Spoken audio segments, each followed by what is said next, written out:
Salut à tous, une toute nouvelle vidéo et je suis accompagné de Geoffroy. Salut Geoffroy. Salut à toi. Ça me fait plaisir de t'avoir sur cette chaîne. Bah écoute, le plaisir est pour moi. Pour parler Merci immobilier. Merci à toi de m'accueillir dans cette belle opération. Ouais, dans un de mes appartes. Ouais. Et c'est vrai que on se connaît d'Instagram brièvement comme ça. C'est ça. Et là j'ai eu l'occasion de l'inviter pour cette petite interview parce que tu sais si tu me suis, que j'adore les interviews en règle générale parce qu'on découvre toujours plein de choses et c'est hyper intéressant d'avoir le côté où vous rentrez en fait dans des discussions d'investisseurs et on ne rappellera jamais assez que en fait, être bien entouré dans l'immobilier, connaître du monde, du réseau, etc., ça apporte pas mal de choses. Donc, c'est ce que j'essaye de créer à chaque fois que je vous présente ces interviews. Donc, si tu ne me connais pas, moi, c'est Nico du blog Oser Investir. J'investis dans la colocation à distance sans CDI. N'hésite pas à t'abonner, tu vois le petit bouton là, à ma chaîne YouTube. Et tu sais aussi que j'ai le guide gratuit des villes les plus rentables en France pour faire de la coloc. Et tu as le lien qui se trouve juste en dessous de la vidéo. Alors venons à ton parcours du coup Geoffroy, parce que toi tu as quand même une particularité, c'est que si je me trompe pas, tu es devenu rentier. C'est ça. À 25 ans. À 24 du coup, donc à l'année 24 dernière. ans. Donc j'ai eu 25 ans cette année en février. Et à 24 ans. Donc c'était l'année dernière en avril. Donc j'ai quitté mon travail fin avril. Ouais, grâce à l'immobilier. C'est ça, grâce à l'immobilier. Donc 24 ans, moi j'ai commencé à travailler en fait aux alentours de 21 ans et c'est là que j'ai acheté mon premier bien. Ah donc parce que pour revenir dans ton histoire, t'as commencé à t'intéresser à l'immobilier à 21 ans, c'est très jeune. Ouais, 20 ans. T'habitais Paris. 20 ans. Non, pas du tout. Ah, t'habitais pas Paris. Non, je suis de Bretagne du coup. Ouais. Et donc j'ai été à Paris un peu plus tard du coup au milieu, donc vers 22, 23. Ouais. C'est ça. Qu'est-ce qui t'a poussé à t'intéresser à l'immobilier Bah en fait moi c'est tout bête. Après, j'ai toujours eu l'esprit un petit peu entrepreneurial, même quand j'étais au collège ou même quand j'étais par exemple au CP ou quoi, où il y avait des choses à faire, je voulais faire mon truc et avoir ma vision. Mais sinon, plus particulièrement l'immobilier, pourquoi ? Parce que je me rappelle que j'avais rencontré un ami que j'avais rencontré à la salle de sport et qui me disait qu'en fait, tout bêtement, il avait acheté sa résidence principale. Et en fait, il ne payait rien puisqu'il avait 2 colocs, donc il y avait 3 chambres, il vivait dans une des chambres, il avait 2 colocs qui lui remboursaient son emprunt. Ouais. Et je me suis dit que c'était quand même assez intéressant parce que le mec ne payait pas son propre appartement qui était d'ailleurs assez sympathique. Et donc ça m'a mis la puce à l'oreille et vu la détermination que j'ai, le soir même j'étais déjà sur internet en train de me commander des bouquins et en train de me former et de après vouloir rencontrer d'autres gens et tout. Donc voilà, donc après je me suis intéressé à ça. Et t'as commencé par quoi ? En fait, qu'est-ce qui t'intéressait ? Parce que tu sais, quand tu débutes, t'es vite perdu en mode est-ce que je vais faire de la colocation, un immeuble de rapport, de la LCD et tu as envie de tout essayer, t'es vite perdu, c'est ça. t'as pas d'objectif. Ouais, c'est ça. Et au final, à force d'avoir trop d'infos et de vouloir tout faire, du coup on fait rien. Moi je me suis spécialisé dans la coloc plus tard, donc à partir de mon deuxième bien, donc c'était quand même assez rapide. Mais juste après en fait. Donc en gros, déjà quand j'ai rencontré cette personne et qu'on a parlé un peu immobilier, j'étais encore, donc j'avais 20 ans, moi j'ai pas fait d'études, donc j'ai juste mon bac, j'ai eu mon bac à 19 ans du coup. Et à 20 ans, je savais pas trop vers quoi me diriger, donc moi j'adore le sport et je me posais la question de faire STAPS. Donc voilà, qui dit STAPS dit un cursus de 5 ans, 5 ans d'études, donc pas de CDI, etc. Après ça m'allait puisque j'étais dans cette optique de devenir professeur de PS. Donc voilà. Et quand j'ai découvert l'immobilier, je me suis dit mais du coup il me faut, c'est mieux d'avoir un CDI pour commencer à investir. Donc je me suis dit c'est quoi, j'ai fait mes calculs et je me suis dit mais au final si j'attends 5 ans avant d'investir, moi tu sais quand je veux un truc je veux tout de suite. Tu le veux tout de suite et tu donc voulais je pas me suis attendre. dit c'est pas la bonne stratégie. Je me suis rendu compte que voilà j'allais dépenser déjà 5 ans avec un appart, des études, etc. et avoir mon CDI qu'à partir de 5 ans et commencer à investir qu'à partir de 5 ans, même si on peut investir en étant étudiant, mais ça c'est un autre sujet. Et du coup je me suis dit voilà qu'est-ce qui est le plus profitable ? Est-ce que je commence à avoir un CDI tout de suite et du coup je commence à investir tout de suite parce que c'est ça qu'il me fallait pour investir ? Ou est-ce que j'attends 5 ans et puis voilà, je procrastine. Donc la question était vite répondue, comme dirait une personne du web. Et donc je me suis dit voilà, autant essayer d'avoir un CDI tout de suite. Et donc après je suis rentré en gendarmerie et du coup voilà, tout de suite. D'accord. Et du coup tu as enchaîné là sur des biens. Tu as commencé par quoi comme Alors moi j'ai commencé avec un studio. Donc je l'ai revendu l'année dernière. C'était pas l'opération la plus rentable. J'avais pas de cash flow mais j'en perdais pas non plus. Mais ça m'a permis de mettre le pied à l'étrier. Et ça m'a permis de me familiariser un petit peu avec l'immobilier. Tu as commencé avec un studio parce que tu avais peur d'aller sur quelque chose de plus gros? Même pas, parce qu'en fait, je connaissais pas forcément la coloc. J'avais pas cette vision de cash flow, de dupliquer un petit peu les loyers, de multiplier la valeur au mètre carré, etc. J'avais pas ces notions-là. Et du coup, voilà, j'ai acheté un studio et puis même au niveau de la capacité d'emprunt, c'était un peu plus cohérent avec mes revenus de l'époque. Donc voilà. Mais c'est vrai qu'après, j'ai découvert la coloc et là, ça a été, ça a été stratosphérique parce que je me suis tout de suite tourné vers une grosse coloc de 4 et là, après, j'ai enchaîné là-dessus. Donc, tu as eu le studio et ensuite la coloc. C'est ça. Que tu as acheté en combien de temps à peu près les deux? En gros, moi, quand je t'ai dit, quand je veux un truc, c'est rapide. Donc en gros, j'ai acheté mon studio et 4 mois après, je voulais re-signer déjà pour ce fameux deuxième appart en coloc. T'avais 21 ans? J'avais 22, 21. Ok. J'avais 21. Toi, à cet âge-là, est-ce que tu as senti des réticences avec on va dire la banque qui a pu se dire mais c'est quoi ce mec de 22 ans là qui va enchaîner des appartements?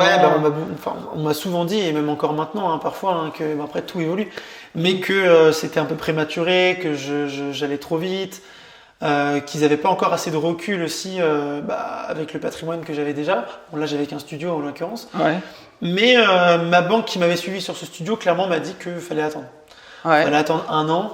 Donc c'était hors de question d'attendre 1 an.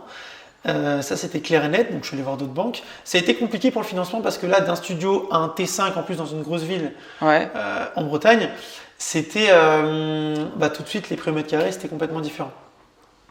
Donc j'ai eu du mal à le financer et au bout de combien de banques je sais plus parce que j'ai mis plusieurs courtiers, mais en gros ça a pris à peu près 6-7 mois. Sachant que j'étais en école aussi, donc je devais tout gérer à distance, donc c'était un peu compliqué.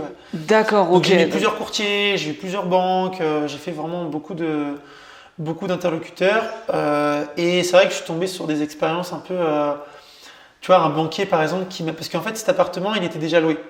Donc il était loué 1580 parce que c'est un 395 x 4 et il était déjà loué donc c'est que 395 € par chambre x 4 chambres. Exactement. Voilà. Il y a 4 chambres. Ouais. Et du coup il était déjà loué donc c'est-à-dire que je faisais l'acquisition de l'appartement et j'avais rien à faire. Tu vois, tout était déjà loué donc pour la banque c'est aussi une certaine sécurité. Et moi je suis tombé sur parce que j'étais en école donc j'étais jeune gendarme, j'avais 1400 € de revenus et donc j'avais un loyer de 1580. Et le banquier m'a quand même dit que les revenus locatifs étaient supérieurs à mon salaire. Et que niveau sécurité, c'était pas bon et que c'était pas du tout la politique de la banque, etc. Donc chercher l'erreur, quoi. C'était complètement incohérent en fait avec. C'était incohérent en fait, tout simplement. Donc voilà, donc je suis tombé sur pas mal de péripéties. Mais les banques, de toute façon, c'est vrai j'ai pu remarquer, c'est comme être logé à titre gratuit. On pourrait penser que c'est un avantage parce qu'on paye pas de loyer, donc on met plus d'argent de côté. Elle demande un loyer fictif. Et en fait, les banques ne comprennent pas. Elles partent du principe que c'est un désavantage parce que tu peux être viré de là où tu es du jour au lendemain. Mais comme au final, tu peux être viré de ton CDI, tu peux être viré de ton. Dans ces cas-là, tu peux, Et d'ailleurs, tu peux mourir demain, quoi. Pour ceux qui se demandent comment faire, si tu nous écoutes, t'es logé à titre gratuit, faut vraiment mettre de côté un loyer.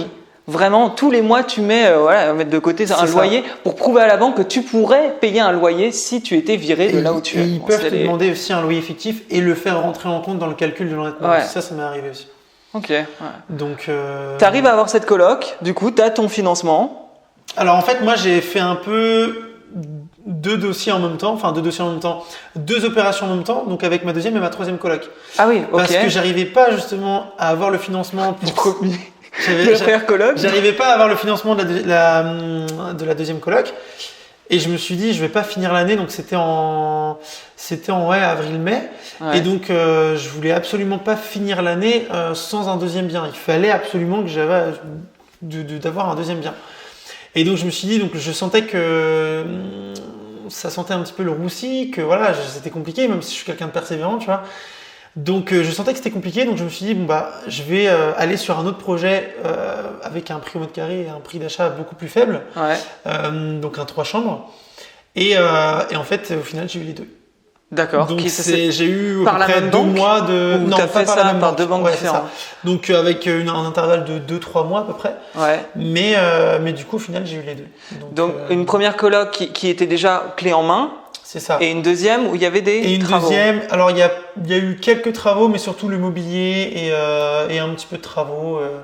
Et ouais, un petit peu de travaux. Ouais. Donc là, ces 2 colocs, ça arrivait d'un coup. Ça te rapportait combien déjà en termes de cash flow? Alors en termes de cash flow, donc sur l'appart, je sais pas si on peut dire la ville, hein, mais ça va tuer le marché, donc c'est pas forcément ouais, bon. on n'est pas obligé. Mais voilà, c'est ça.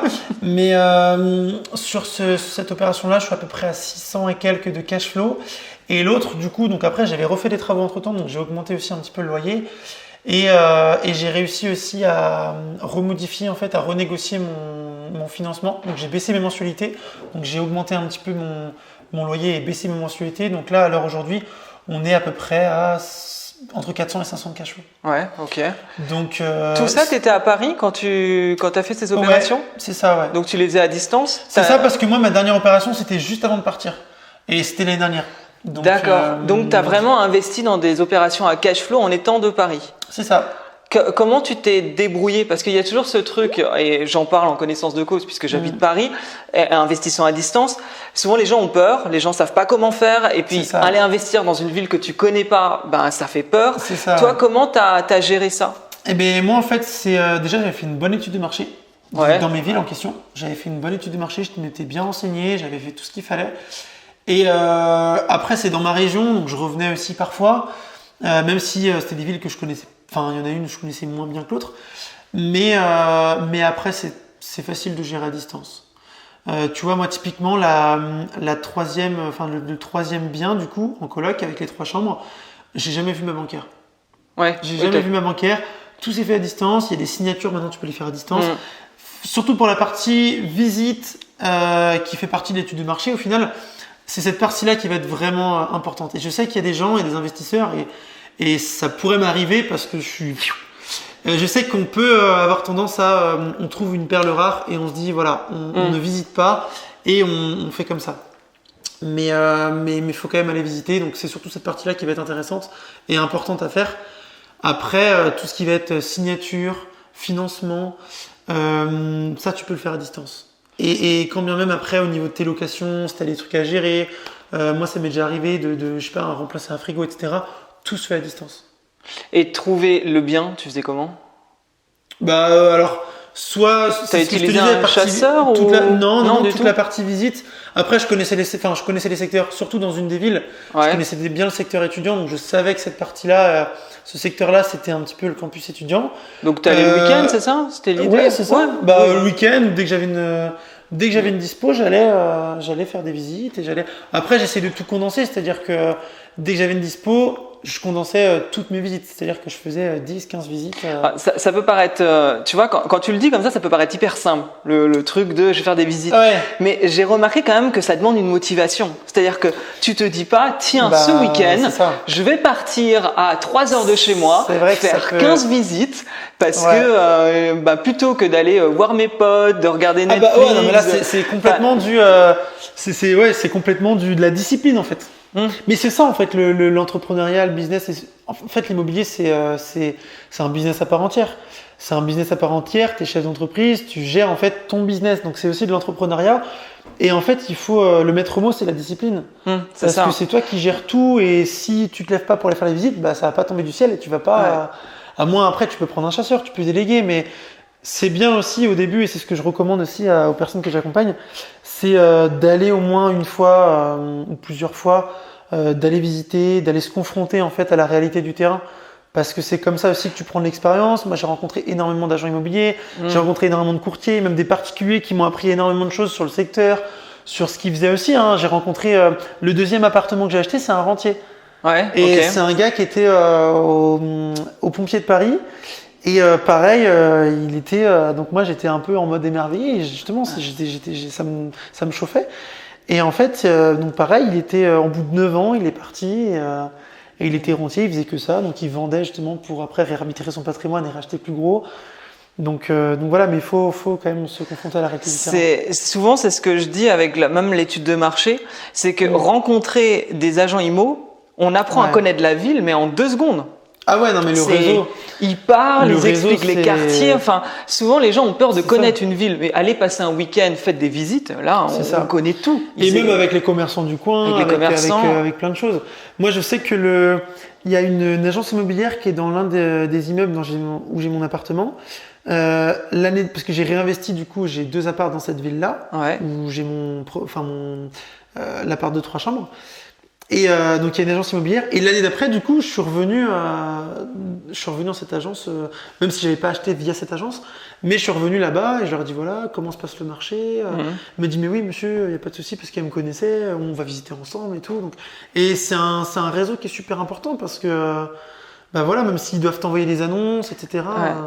Souvent, j'ai remarqué quand je suis par exemple en recherche active et que je lance le truc à fond, ils te rappellent facilement toutes les semaines pendant plusieurs mois. Ils vont t'envoyer les mails, ils vont t'envoyer. Bon, parfois ça fait un peu du spamming, mais c'est pas grave parce que quand tu es en recherche active, au final, c'est ce que tu recherches. C'est que les tu recherches d'avoir de l'information comme ça rapide. Mais après, ça peut aller loin. Moi, je sais que j'avais voulu investir à Saint-Étienne. Je connais pas du tout. C'est super loin de chez moi. Mais c'est un marché qui potentiellement était intéressant. Et donc je m'étais renseigné, j'avais fait mon étude de marché à distance du coup. Et en fait, ce que j'avais fait, c'est que j'avais regardé les campus universitaires en fait qui étaient là-bas. Et donc j'avais regardé les différents campus. J'étais allé sur les pages Facebook de ces campus-là. Et tu sais, tu as toujours des groupes Facebook avec tel campus, telle école, etc. Et je suis allé voir, j'ai ajouté plein de gens. Et t'as demandé. Et j'ai envoyé plein de messages aux gens. Je dis voilà, moi je suis investisseur, je cherche à acheter ici pour mettre en location pour des étudiants. Vous connaissez bien le secteur, ça se trouve vous êtes même en colocation et tout. Comment se passe je leur ai pas dit comment se passe le marché, tu vois, mais je leur dis comment est-ce que c'est une bonne ville, est-ce qu'il y a beaucoup d'étudiants qui cherchent, et eux ils ont des infos de dingue à te donner. Et ils te disent tout, ils te disent où faut sortir, où faut investir, où ça craint. Ils te disent tout et je leur disais voilà, moi tel secteur, j'ai remarqué qu'il y avait des biens intéressants. Est-ce que vous connaissez, est-ce que c'est intéressant, voilà. Ils te disent les prix, qu'est-ce qui est cher, qu'est-ce qui est pas cher. Donc j'ai pu faire aussi mon étude de marché sur la demande locative, donc ça peut aller très loin en fait. C'est un vrai travail d'investigation. Pour le coup, vous voyez, ça c'est un truc que vous pouvez noter, les groupes universitaires des villes. Si vous voulez des infos sur une ville, sur la vie étudiante, allez parler aux gens. Pour celui qui va se diriger sur une stratégie de colocation. Après, celui qui fait de la courte durée, il peut aller voir, je sais pas, le bar super coté de la ville ou un office de tourisme. Et se renseigner sur les différentes activités, sur la population qui vient l'été, dans l'année. L'immobilier, il y a un truc assez incroyable, c'est toutes les rencontres qu'on peut faire autour de cette activité-là, que ce soit entre investisseurs, mais que ce soit aussi avec un nombre incalculable de gens, de professionnels, même des étudiants, des locataires. Mais c'est dingue, hein, même les investisseurs. Tu vois, là, nous, on s'est rencontrés, en plus on a chacun nos biens, moi je suis là-bas, toi tu l'as ici, c'est pour ça qu'on s'est vu aussi. Et tu peux rencontrer plein de gens en fait, c'est assez impressionnant. Et je me rappelle que la dernière fois j'ai rencontré aussi parce qu'on voulait acheter une petite anecdote, on voulait acheter une nouvelle voiture. Et du coup j'ai rencontré un conseiller commercial et on a commencé vraiment comme ça par hasard à parler IMO.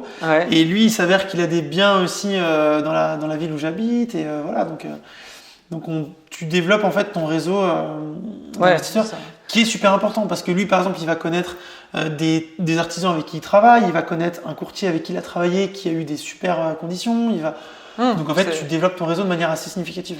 Toi du coup à partir de tu avais 21 ans quand tu commences à mettre ta tête dans l'immobilier, à 24 ans tu deviens rentier, c'est-à-dire que tu as un cash flow mensuel qui tombe, il était de combien à ce moment-là? J'étais à 2007 avant différé parce que du coup j'avais un différé, donc après j'étais à 2004.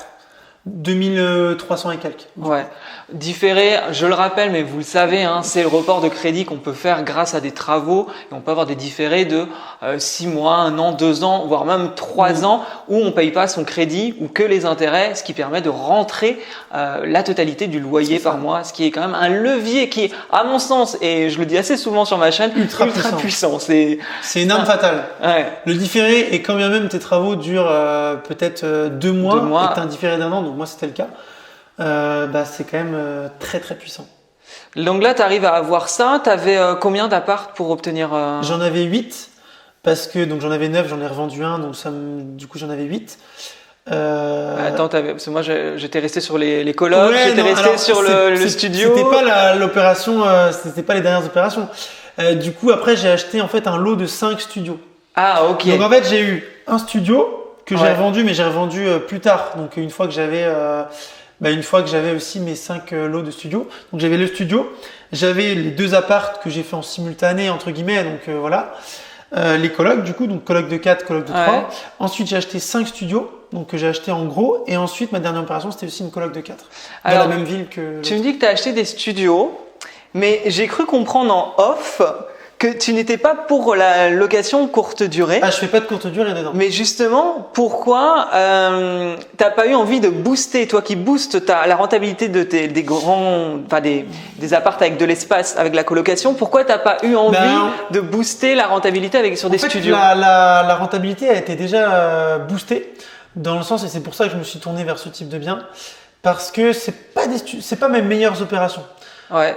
Dans le sens où c'est particulier, c'est des petits studios vraiment tout petits, où il y a des sanitaires qui sont communs en fait dans un couloir. Ouais, c'est une sorte de grosse colocation presque. Non, Enfin, c'est vraiment des tout petits studios où en gros les sanitaires sont dans un grand couloir. En fait, c'est un immeuble que j'ai acheté au Mans, je peux le dire. Ouais. Donc j'ai fait une bonne étude de marché, tout ça. Mais en fait, c'est un grand immeuble très résidentiel avec parking privé, résidence privée, etc. Et en fait, c'est un peu un immeuble avec style Le Corbusier, c'est-à-dire qu'en bas, de base, il y a 16 chambres de bonne en fait. C'était je crois que c'était ça, c'était des chambres de bonne ou quelque chose comme ça. Ok. Et du coup, moi j'en ai pris 5.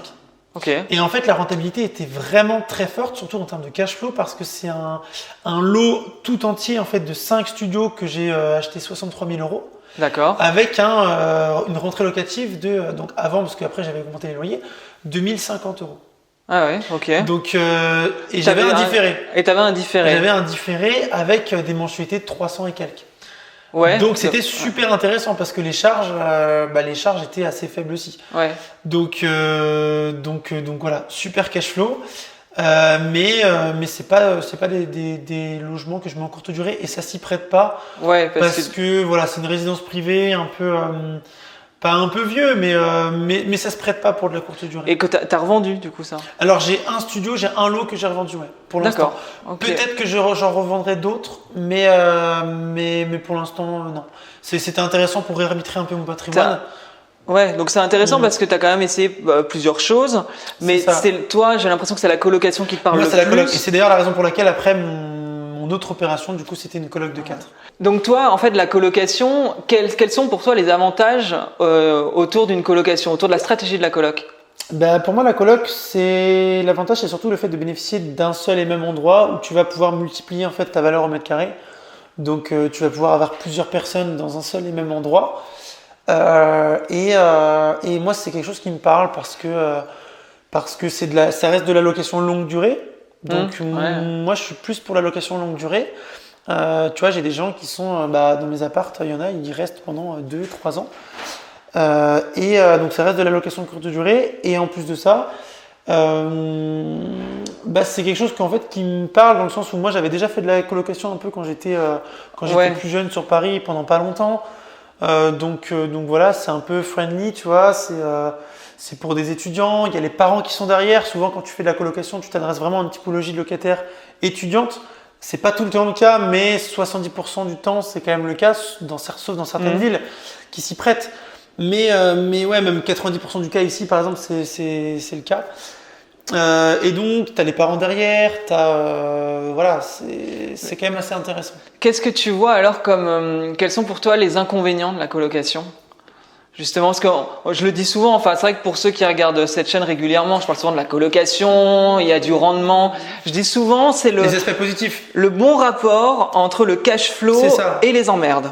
ça. Il y a un truc qui est pas mal, on gagne assez d'argent, on a des emmerdes, ça c'est une réalité. C'est ça. Mais du coup, toi, quels sont un peu ce qui pourrait te bloquer ou ce que tu pourrais voir un peu peut-être négativement ou des ennuis que tu as peut-être eu autour de ça? Alors moi, j'ai jamais eu d'ennui dans mes colocs. J'ai jamais eu d'ennui dans mes colocs. Je suis en train de réfléchir. J'ai jamais eu d'ennui. Tant mieux. Non, mais je suis en train de réfléchir. Tant mieux. Parce que ça peut être le cas, des gens qui s'entendent pas, ou souvent c'est des gens qui se connaissent pas, donc ça peut être le cas. Le seul inconvénient qui pourrait être un petit peu, qui pourrait freiner aussi certaines personnes qui veulent se lancer, mais en soi c'est pas forcément un frein, c'est le fait que du coup tu aies plusieurs personnes dans ton logement. Donc forcément tu vas avoir une usure qui sera un peu plus importante, on va dire. Forcément si tu as 4 personnes qui utilisent je sais pas, la vaisselle, le lave-vaisselle, le four, le canapé, etc. Forcément tu vas avoir une usure qui sera un peu plus importante. Mais voilà, si tu établis une bonne charte au départ, avec un bon état des lieux, et tu leur expliques bien que du coup ils vivent en communauté, donc il faut qu'ils fassent attention à tout, à la consommation d'électricité, tout ça, parce que c'est moi qui prends en compte. Bah voilà, après c'est du bon sens, c'est du savoir-vivre, mais comme tout, hein, même une famille qui va s'installer avec un bébé, au final c'est exactement la même chose. Donc, avec des enfants, de 3, 4, 5, 6 ans, ça peut dégrader un appartement très vite. Hein. Donc au final, je pense que pour moi la colocation, il n'y a pas énormément d'inconvénients. Peut-être pour le turnover. Peut-être pour le turnover, mais après ça peut se gérer facilement. Et oui, c'est vrai que pour le turnover, c'est une réalité. Si tu as 4 personnes dans un logement, c'est comme si tu avais 4 studios à t'occuper en fait. Donc oui, forcément, tu es susceptible d'avoir plus de turnover. Et qu'est-ce que parce que tu vois là, tu as quitté ton taf avec plus un peu donc 2400, 2007 selon les différés qui étaient en place de cash flow.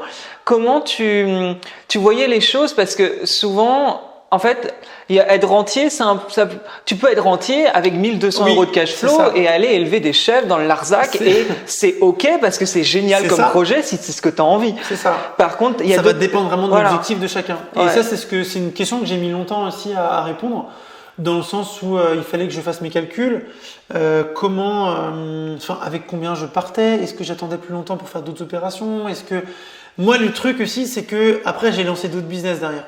Donc, surtout dans le e-commerce. Et c'est pour ça aussi que je m'étais autorisé à partir avec 2007.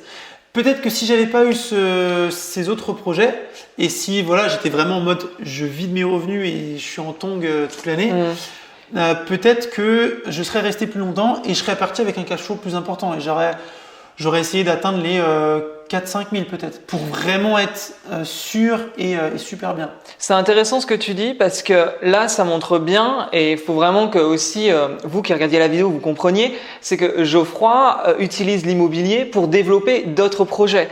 Et c'est ça aussi qui est intéressant avec l'immobilier, c'est que le gain d'argent rapide, quand même, mine de rien, sur un certain long terme, grâce au cash flow, ça permet de gagner en liberté. Mais cette liberté, ça peut être du 1500 euros de cash flow, comme ça peut être du 5000, du 10 000, selon ton ambition pour aller toucher votre mode de vie. Mais c'est ça en fait. Toi, tu as utilisé le seuil de liberté financière, en fait, il est propre à chacun en fait. Si la personne, ça lui convient très bien de vivre avec 1200 et qu'elle vit dans une campagne et que si elle est ok avec ça, il n'y a pas de souci. Après, il y a quand même un petit facteur risque parce qu'il faut toujours, ça c'est un principe d'éducation financière, mais tu vois, il faut essayer toujours d'avoir de la trésorerie de côté, etc. Donc ça peut être compliqué et plus long pour avoir cette trésorerie, vraiment avoir ce coussin de sécurité. Donc faut pas non plus être dans manger des pâtes tous les jours, tu vois. Donc faut avoir une bonne balance entre ses besoins et les projets que vous souhaitez avoir aussi, parce qu'il y a des personnes, en étant peut-être indépendantes financièrement, elles vont avoir un train de vie qui va peut-être évoluer, et donc forcément il va falloir beaucoup plus de cash flow, donc ça dépend vraiment des objectifs de chacun. Moi je pense que 2007 c'était complètement ok avec moi, j'avais dépassé largement mon salaire, donc je m'étais autorisé à partir en sachant que j'avais d'autres projets aussi. Comme je te dis, si j'avais pas d'autres projets, peut-être que je serais parti, j'aurais attendu d'avoir les 3005 peut-être. Je sais pas si tu l'as dit, tu faisais quoi comme boulot? Comme boulot, j'étais gendarme. T'étais gendarme, gendarme à Paris. Je l'ai dit, ouais. Ah ouais, j'étais à la garde républicaine. D'accord, ok. J'étais à l'Élysée. D'accord, ça a dû te changer. Avec le petit plumet. Ouais. Ok, donc c'était un boulot qui te plaisait pas plus que ça. En fait, moi, quand j'étais en gendarmerie, du coup, j'étais vraiment à fond dans l'action, tout ça. Je voulais vraiment défoncer des portes le matin. Et en fait, justement, avec l'immobilier, j'ai pris une autre voie dans le sens où j'ai intégré la garde républicaine, où c'est là en fait où tu avais énormément de temps libre, où tu faisais le piquet à rien faire. Et c'était quand même sympa, j'ai vécu des super moments, surtout là-bas. Mais j'avais utilisé justement cette stratégie pour avoir du temps pour moi, pour développer aussi l'immobilier, mais développer aussi mes autres projets, parce que je savais que j'allais partir et qu'il fallait que je développe d'autres projets. Voilà, en partant, donc tu quittes un confort en termes, enfin confort, on parle un confort bancaire pour aller voir les banques en termes de CDI. C'est ça. Aujourd'hui, comment tu vois l'investissement immobilier du fait que tu n'aies plus justement cette sécurité qui est un peu le Graal aux yeux des banques, justement, là, fin d'année, je vais réinvestir, donc. Après, moi, je sais bien aussi présenter mes dossiers. Donc voilà, et en termes de revenus, il n'y a pas de souci. Donc après, c'est toute une présentation aussi au banquier. Lui montrer que ça fait fin d'année, ça fera 1 an du coup, parce que j'avais commencé en décembre.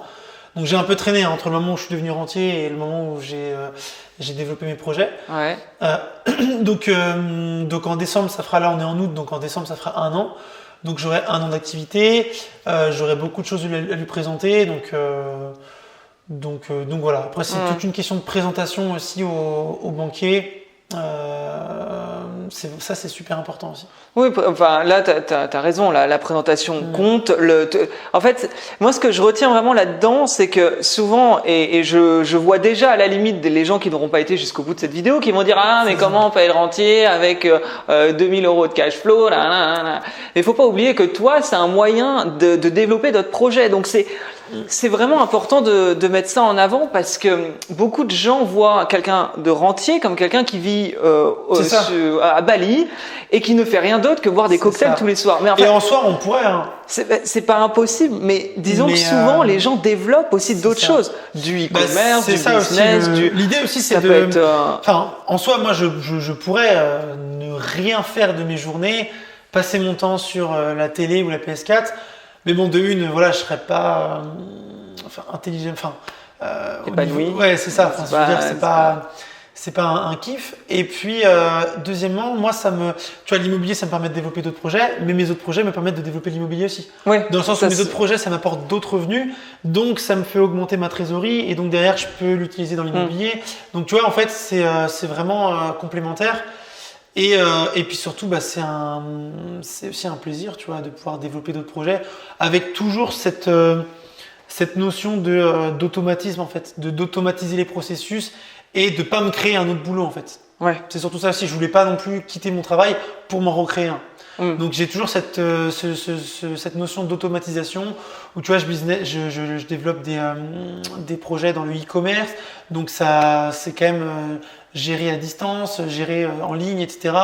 Où il y a une certaine automatisation. Donc je suis pas tout le temps là H24 à travailler dessus. Ouais. Donc c'est ça aussi qui est... Quel conseil tu donnerais à quelqu'un qui débute ou qui ne sait pas, justement, qui a peur de se lancer et qui se perd un peu dans toutes les informations qu'on trouve? Toi, c'est quoi la qualité d'un investisseur? En fait, c'est la discipline. Ouais, et ça, c'est pour partout, parce que tu dois être discipliné dans ton état d'esprit. Ouais. Donc, de comment voir les choses, de jamais baisser les bras, d'aller jusqu'au bout, d'être persévérant, d'être déterminé, motivé.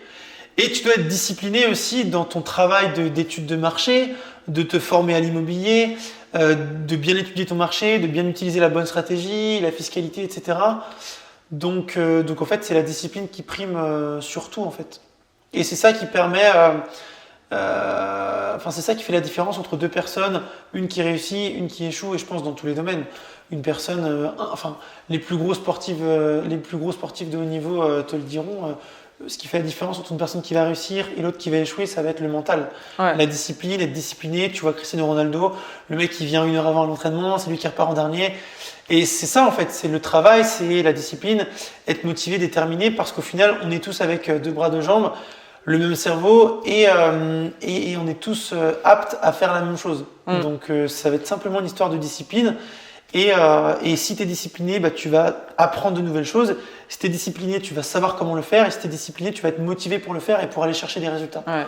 Donc au final, je pense que c'est la discipline, en fait, c'est travailler son état d'esprit et de se former aussi parce que, mais encore une fois, ça rejoint la discipline. Si tu ne te formes pas, tu vas droit dans le mur. Mais ça, c'est juste une certitude. Parce que tu fais des erreurs qui sont... Tu connais pas, en fait, tu n'as pas la connaissance, donc tu sais pas... Mais c'est ça, tu vas faire des erreurs. Et 90% des personnes qui veulent se lancer mais qui ne sont pas formées font des erreurs. C'est même sûr et certain, même 100%. Je le vois souvent quand je parle avec des amis qui me disent « Ah bah c'est sympa ce que tu fais, du coup j'ai pensé, je vais peut-être faire la même chose. » Et quand ils me parlent de projet, je suis là « Bah ouais mais en fait t'as peut-être pas vu ça en fait, ça va pas. » Et puis « Ah mais du coup à la banque j'ai vu ça. » Ben oui mais c'est pas ça qu'il faut voir avec la banque en fait. Donc, c'est ça. Mais c'est pour ça qu'il faut, mais c'est normal. Là, le truc « Ah bah j'ai négocié le taux. » Bon très bien, mais enfin le taux on s'en fout un peu là du taux. Est-ce que tu as négocié un différé? Ah non, mais c'est quoi? Ah oui, bah voilà. Il y a des choses comme ça qui sont... Et puis même en termes d'études de marché, en termes de fiscalité, en termes de stratégie d'investissement, en termes de gestion locative. D'automatisation. Même si encore une fois, en soi, tu pourrais tout gérer. Tu peux gérer ta chasse immobilière, donc tu prends un chasseur, tu fais toutes les procurations chez le notaire, donc tu te déplaces pas, tu mets en agence, donc tu n'as pas de gestion locative, tu prends un expert comptable, tu dis voilà, faites ma fiscalité. Donc en soi, tu pourrais ne rien faire. Mais ce serait pas céder à soi en fait.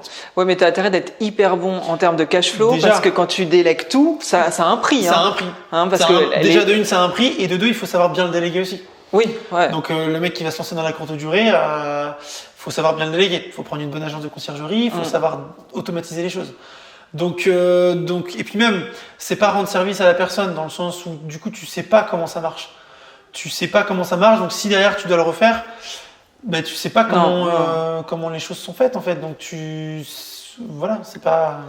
Après, je pense que ça dépend de chacun. Il y a peut-être des gens qui ne veulent pas du tout en entendre parler, mais là, je parle un peu pour moi. L'immobilier, ça m'a apporté tellement en termes d'expérience, de rencontres, etc., que de toute façon, l'immobilier pour l'argent, évidemment, c'est dans ce but-là que je fais ça.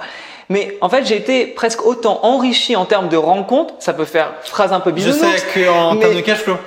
Voilà, mais c'est une réalité. Mais il y a vraiment ce truc non, mais c'est complètement vrai. Et il faut aller sur le terrain, il faut rencontrer des gens, visiter, même si vous rencontrez que pas forcément que vous rencontrez des investisseurs ou si vous allez à un mastermind ou pas, mais même si vous allez faire une visite, vous allez rencontrer 2 agents immobiliers et un propriétaire, vous avez déjà enrichi votre réseau. Et de toute façon, vous êtes obligé d'aller sur le terrain parce que on n'apprend pas à nager dans les livres. Au bout d'un moment, il faut passer à l'action et puis il faut rencontrer des gens. Et souvent les choses se développent par les rencontres, puisque je sais que, par exemple, mon artisan me propose des fois des biens. Ouais. C'est-à-dire que le réseau fait qu'il y a des biens qui sortent de nulle part, sans que tu cherches, bim, ça tombe. Bien sûr. Et après, mon artisan, voilà, c'est pas du tout par rapport à ça que je lui ai proposé ça, mais je l'ai eu au téléphone aujourd'hui et je lui ai dit, tiens, dans la semaine, est-ce que tu es dispo, tu passes prendre une bière? Ouais. Où il y a un truc où il y a. C'est ça, c'est exactement ça. C'est vraiment un échange même de valeurs et tout, parce que voilà, tu vas aider aussi les autres personnes. Donc non, franchement, moi, je sais que depuis que j'ai commencé, je me suis vraiment enrichi au niveau de mon réseau. Et c'est bien parce que je sais que dans certaines villes, voilà, j'ai juste à appeler un agent ou 2 agents IMO et je sais que ça va être sympa comme petite chasse. Ok. Donc non, c'est vraiment important de bien développer son réseau. Et ça se développe soi-même. Hein. Tu vas rencontrer, tu vas faire quelques visites, tu vas avoir un agent IMO, il va te présenter un courtier. Moi, c'était le cas aussi pour mon 3e bien du coup. Que j'ai pris avec un courtier et avec un agent IMO. Et donc c'est l'agent IMO qui m'a... Souvent c'est ça, ils ont des partenariats aussi. Mais du coup, voilà, j'ai rencontré un bon courtier qui a bien fait son taf et un bon agent IMO. Et je sais que quand je reviens ici, je peux le voir sans problème et voir ce qui se passe un petit peu sur le marché. Sur le marché, ouais, c'est ça. Et avoir des avant-premières aussi. Donc ça, c'est bien. Parce qu'on a déjà travaillé ensemble. Et où est-ce qu'on peut te retrouver ? Du coup, parce que, moi je le sais, puisque tu as, je vais le dire, un Instagram quand même qui est là, qui est présent, qui compte. Qui pèse. Ouais, c'est ça. Non, mais sur Instagram, sur YouTube, et puis à la plage. Parce que je fais que ça de mes journées, du coup, non, je rigole. Non, mais plus sérieusement, sur les réseaux, que ça va être Instagram, vraiment beaucoup Instagram, c'est mon réseau. Ça apparaît juste en dessous. Enfin, ça apparaît là, tu vois. Tous là, les liens là, dans la description. Et puis sur YouTube également, où j'ai une chaîne YouTube. Ouais. Ok, Donc, tout est noté. Et puis le site internet, je mettrai tout aussi dans la description. Toi, aujourd'hui, là, juste pour conclure, c'est comment tu te vois dans... Alors, tu as 25 ans, tu as atteint un objectif où tu es libre, en tout cas, de créer tes projets. Comment tu te vois dans 10 ans? Dans 10 ans, déjà, je vais avoir un enfant. Ouais. Ah oui, mais oui. Fin d'année, ouais. Félicitations. Merci. Ah ouais, ça aussi, ça va changer ta vie. Ça va changer ma vie. Ça va être un futur rentier. Ouais. C'est un petit gars. Dans 10 ans, moi j'aimerais bien en fait avoir une grosse RP résidence principale donc ici, parce que moi j'ai grandi ici, enfin pas dans cette ville-là, mais là où j'habite, et à côté. Donc avoir une grosse RP ici et avoir plusieurs biens un petit peu partout en Europe et même aux États-Unis c'est ce qu'on va faire là dès l'année prochaine, même avec notre enfant, parce que du coup ma femme va devenir indépendante financièrement aussi l'année prochaine, parce qu'elle fait la même chose et je l'ai mis là-dedans. Et une fois qu'elle sera indépendante financièrement, l'idée donc c'est d'avoir notre RP qu'on va acheter à la fin de l'année aussi, et d'avoir après d'autres biens un petit peu partout, ou alors de voyager un petit peu partout tous les mois, d'aller quelque part. Donc une vie un peu nomade, une vie assez après, profiter de la vie. Nomade, d'avoir vraiment une RP ici et puis après de vraiment profiter. Moi l'idée c'est vraiment aussi de travailler vraiment comme un acharné pendant 3, 4, 5 ans et ensuite de vraiment profiter. Mais profiter vraiment où je me prends plus la tête, j'automatise tout.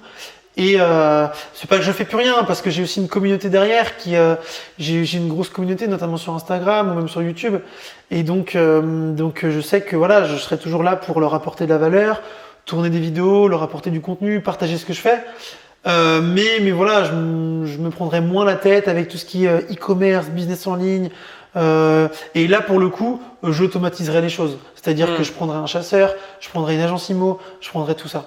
Donc, je profiterai vraiment de ma vie. Tu cravaches aujourd'hui pour construire ce qui te permettra de vivre plus tranquillement. Exactement. Même si encore une fois, je vis quand même très tranquillement et c'est ça aussi l'avantage d'être indépendant financièrement, d'avoir zéro contrainte hiérarchique, géographique, financière.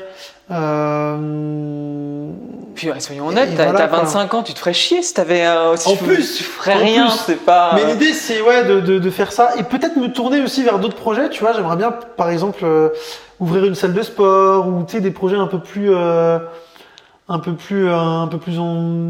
sais pas, atypiques quoi. Enfin, c'est pas atypique, il y en a beaucoup qui ouvrent des salles de sport mais je veux dire ça serait complètement différent de ce que je fais là, tu vois. Ou je sais pas, enfin quelque chose comme ça par exemple, mais avec toujours cette notion d'automatisation, tu vois.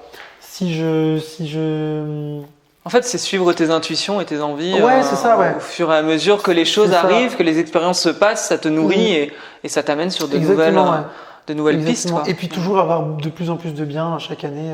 Ça de toute façon c'est développer logique, mais de plus en plus de biens chaque année, j'espère que dans 10 ans je sais pas, du coup on sera, je sais même pas. On sera peut-être une trentaine, une quarantaine, ça peut aller très vite. Ça peut aller très vite, tu prends un immeuble. Oui, tu parles de bien. Ouais. Je crois que tu parlais d'enfants, tu sais, on sera une trentaine, une quarantaine. Oui, grosse famille. Et on pourra les loger. Non, mais en termes de biens, après, toujours développer de plus en plus. Avec des projets différents aussi, tu vois. Là, je suis sur de la coloc. Peut-être que l'idée aussi, ce serait peut-être de me tourner, et ça c'est une idée aussi que j'ai plus pour dans 2-3 ans, tu vois, là l'idée ce serait de racheter aussi des colocs ou d'utiliser vraiment des stratégies à gros cash flow, mais après j'aimerais bien me tourner aussi vers par exemple de la maison individuelle, où là tu vas être dans de la belle maison individuelle avec des grosses rénovations et où tu vas loger une famille qui va potentiellement rester 5 ans, 10 ans, où là c'est beaucoup plus passif aussi. Même si encore une fois la coloc c'est quand même bien passif. Pour débuter, c'est vraiment encore une fois, je pense que pour débuter, ça permet d'avoir du cash rapidement, une épargne de sécurité, de la trésorerie. En fait, ça dépend des objectifs. C'est vrai que moi, mon objectif c'était de devenir rentier très rapidement. Pour devenir rentier très rapidement, il fallait du cash. Donc, il fallait que je me tourne vers des stratégies à gros cash flow. Donc, j'allais pas acheter des maisons. Enfin, tu peux faire beaucoup de belles choses avec des maisons. Tu peux faire de la division, etc. Tu peux faire plein de choses. Mais la coloc, c'est vraiment un accélérateur. C'est vraiment un accélérateur. Au même titre que de l'immeuble, au même titre que de la courte durée et de la division. Sûr, ouais. Mais c'est quand même, moi c'était ma stratégie et c'est quand même un très gros accélérateur. Eh ben écoute, je te remercie Geoffroy Merci à toi. de m'avoir accordé de ton temps. Merci et à de toi, nous avoir c'était parlé super sympa et c'est toujours un plaisir d'échanger un petit peu sur nos parcours. La prochaine fois, je ferai une interview avec toi. Je ferai une interview de toi et puis t'expliqueras un petit peu ton parcours. Pas de souci. À bientôt. Bon, merci à toi. Merci à vous. Ciao, ciao. Salut.